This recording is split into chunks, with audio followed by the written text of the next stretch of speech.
West is that we're not getting healthier. Why is that?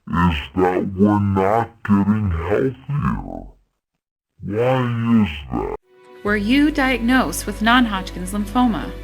The World Health Organization has designated the active ingredient in Roundup as a possible human carcinogen.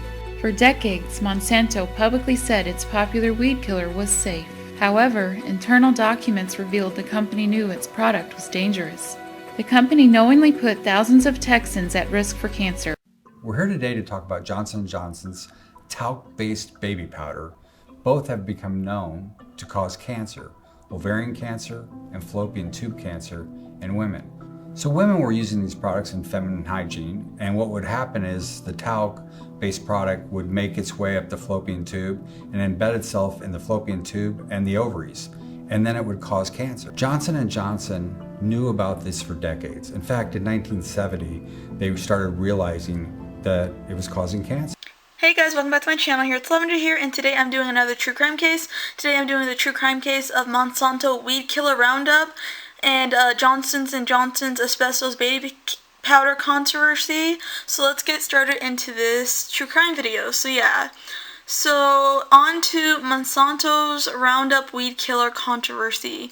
More than 380 lawsuits against Monsanto, filed by people alleging that exposure to their Monsanto weed killer Roundup pesticide caused them or their loved ones to develop non-Hodgkin's lymphoma, and that Monsanto covered up those risks.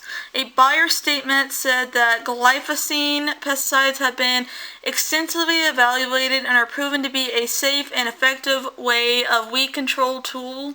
Glyphosate exposure to this chemical weed killer has increased the risk of cancer by as much as 41%, according to a scientific study.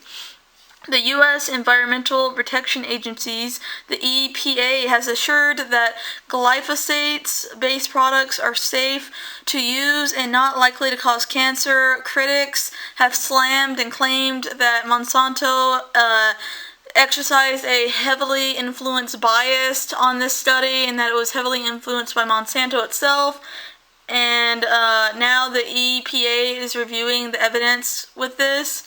Bayer's own evil and vile history includes an affiliation with producing Zelkowicz B gas for Hitler's execution camps in the concentration camp gas chambers, and conducting deadly medical experiments on Auschwitz prisoners. In 1950, Swiss chemist Henry Martin first synthesized glyphosate, a chemical of the natural amino acid glycine. Glyphosate acts like a non-selective herbicide, killing most plants and some microorganisms by disrupting a chemical pathway that produces essential amino acids. Since mammals do not contain this particular chemical pathway, Monsanto, without waiting for, definite scientific test results, originally claimed that the chemical is safer than table salt. Among their other favorite catchphrases, saying that Monsanto said their product, that glyphosate, was safe enough to drink. They began marketing the herbicide as Roundup in 1974. However, the safer than salt and safe enough to drink slogan soon began to collapse, as documented by journalist Carrie Gillum. Scientists linked repeated or high doses of this chemical to rats during pregnancy to stunted growth and bone defects in fetuses. Children are particularly vulnerable as their bodies and organs are actively growing and they're going through puberty. Skin lesions, headaches, and respiratory symptoms first began to appear among farmers. A 2001 National Cancer Institute study among male farmers showed a significantly 50% increased risk of non-Hodgkin's lymphoma after being exposed to these pesticides, such as Roundup and other pesticides. A victim of this Roundup situation, Dwayne Johnston, 46, was awarded $289 million in damages in court when the company was found that it caused his cancer. The groundskeeper who worked for years in California was diagnosed with non-Hodgkin's lymphoma in August 2014. He says he mixed and sprayed hundreds of gallons throughout his career of Roundup to keep the grass and weeds under control. A jury found the weed killer has contributed to Mr. Johnson's terminal cancer. Monsanto must now pay $2 billion to a California couple and other victims who used this pesticide weed killer for over 30 years, who claimed carcinogen chemicals in the company's weed killer Roundup gave them cancer. In 2016, the male victim was sure his wife was dying of the same cancer he had suffered earlier on, and now the pair is convinced they both got it from the same pesticide, herbicide, Monsanto Roundup weed killer. Both victims in this case testified against the company. They said for the better part of their 50 years of marriage, they used this Roundup weed killer. They relied on the market-dominating weed killer to keep their lawns tidy and weed-free, as did countless people for 30 years. Neither half the couple ever questioned what blockbuster weed killer might do to humans.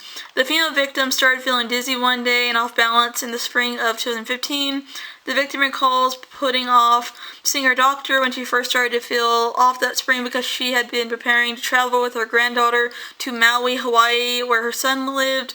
As soon as she returned from the trip, she went for a doctor's appointment. There, she was diagnosed with the cancer. At age 76, she is weaker than she once was. She is in remission. The lesions on her brain have permanently impaired her mental function. And this is what they said about the Roundup weed killer. The ads on TV and the media made me feel like it was safe, she explained. Now on to Johnson & Johnson controversy. Johnson & Johnson knew for decades that asbestos lurked in their baby powder. Johnson & Johnson did not tell the FDA that at least 3 tests by 3 different labs from 1972 to 1975 had found asbestos in its talcum-based powders. In one case, levels reported as rather high in the testing. Darlene Coker was a victim of one of these companies, Johnson & Johnson's that I'm talking about. She knew that her cancer arose in the delicate membrane surrounding her lungs and other organs. She knew it was rare as it was deadly, the signature of exposure to asbestos. She knew of it affiliated mostly men who inhaled asbestos dust in coal mines and other industries. The victim, who was at the time 52 years old, had raised 2 daughters and was running a massage school in Lamberton, a small town in eastern Texas. How had she contracted and been exposed to this asbestos? She wanted answers as to why she got cancer. Her daughter said, fighting for every breath and in crippled, dire pain, the victim hired a personal injury lawyer. He homed in on a suspect, the Johnson & Johnson's baby powder and shower to shower, and that Coker had used on her infant children and sprinkled all over herself for all her life. The lawyer knew that the talcum-based asbestos often occurred together in this earth, that the mined talcum powder could be contaminated with this probable human carcinogen. The victim sued Johnson & Johnson's, alleging that the poisonous talcum powder in the company's beloved product was her killer. Johnson & Johnson denied the claim. Baby powder was asbestos-free, they said. As the lawsuit proceeded, Johnson & Johnson were able to avoid handling over talcum test results and other internal company records and documents the lawyer had requested. The victim had no choice but to drop her lawsuit. Later on, the lawyer said, when you are the plaintiff, you have the burden of proof, he said, but we didn't have it because the evidence, they couldn't prove it because the evidence wasn't there. The victim never learned why she had cancer. She did beat the odds, though most patients die within a year of this diagnosis. The victim held on long enough to see her 2 grandchildren. She died in 2009, 12 years after her diagnosis, at age 63. And this is a quote from her daughter. When Mom was given this death sentence, she was the same age as I am right now, her daughter said. I have it in the back of my mind all the time. Could this happen to me or my sister? She said. Later, the victim and her lawyer sought its emerging as Johnson & Johnson's has been compelled to share thousands of pages of company memos, internal reports, internal documents, and other confidential documents with lawyers for some of the 11,700 plaintiffs, now claiming that the company's talcum-based baby powders caused their cancer, including thousands of women with ovarian cancer. The earliest mention of tainted Johnson & Johnson's talcum-based powder was found from 1957 and 1958. Reports by a consulting lab, they described contaminants in talcum-based powders from Johnson & Johnson's Italian supplier as fibrous and sharp, which is asbestos, that's what it is. That one of the 6 minerals in their naturally occurring fibrous form are classified as asbestos. The various times from then into the early 2000s, reports from scientists at Johnson & Johnson's outside labs and Johnson & Johnson's supplier yielded similar findings. The reports identified contaminants in the talcum and finished powder products as asbestos. In 1976, the United States Food and Drug Administration, the FDA, was weighing limits on the asbestos in cosmetic talcum products. Johnson & Johnson assured them and assured the regulator of the FDA that no asbestos was detected or found in any sample of the product between December 1972 and October 1973. It didn't tell the agency that at least 3 tests by 3 different labs from 1972 to 1975 had found asbestos in its talcum-based baby powder products. One case at levels reported as rather high, extremely high.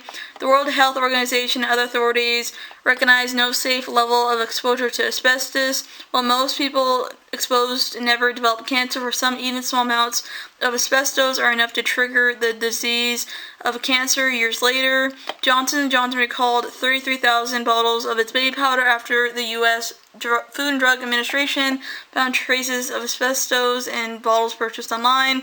A U.S. court has upheld the verdict that talcum powder sold by Johnson & Johnson caused ovarian cancer and other cancers, and ordered the pharmaceutical giant, to pay $2.1 billion in damages. The company knowingly sold products that contained human carcinogen asbestos to consumers. The Supreme Court also later rejects Johnson & Johnson's appeal to throw out their $2 billion verdict in this case. So if you guys like this video, don't forget to comment, like, and subscribe. Bye guys, in this video.